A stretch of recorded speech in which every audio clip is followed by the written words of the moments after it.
Blackmagic Ursa Mini Pro SSD recorder work with Blackmagic Ursa?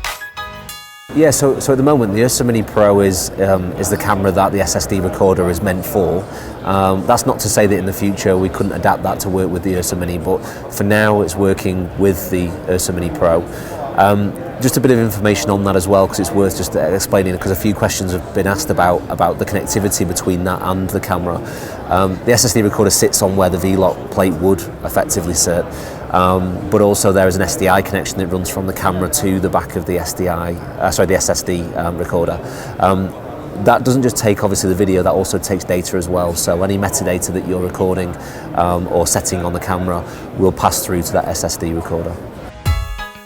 Are you going to bring NDI support to Blackmagic products?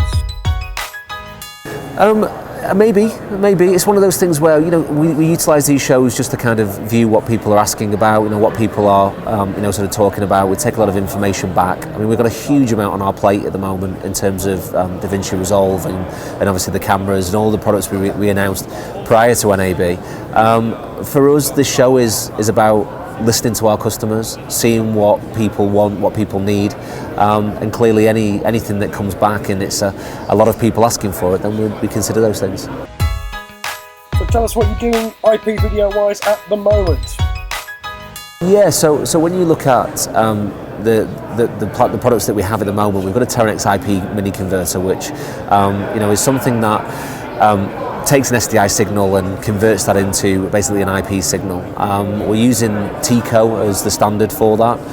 That was a standard that was adopted by a number of different manufacturers, and we felt was one that was most suitable to the type of work we were doing on IP. I think that when you then look at how we roll that out across other products, what we first have to do is wait to see what's happening in the world of IP video.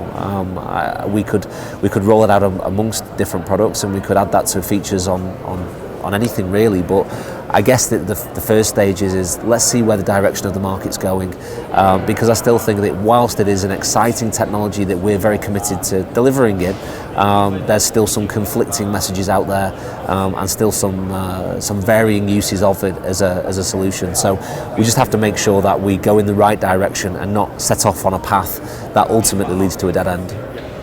With all these new features going to DaVinci Resolve, how are we going to learn how to use it and become professionals? Resolve for us has been a massive announcement, obviously, at the show, and that really has engaged with a lot of people. One of the things that people ask a lot about is training. How do we learn more about the application? How do we get involved in getting better, I suppose, at the application? And one of the things that has slipped under the radar somewhat over this last week or two is that we are actually offering authorised training and authorised training centres. If you actually go to the website, the Resolve website now, and you sort of scroll down the product page, you'll see a small tab in there for training, and that will list for you some training centres that we've already authorised, and it will also give you the ability to go on and actually become an authorised user. And that's something that we intend to roll out now more across the world, so that anybody who is looking to become more proficient at using Resolve, both in colour and in editing, and then further down the line audio, there will be those supporting facilities and power users out there that can help you with that.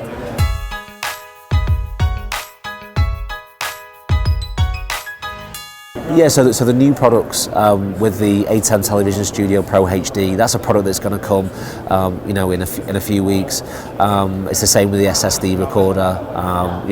We're very, very close on those. We've just got some final QA bits to go.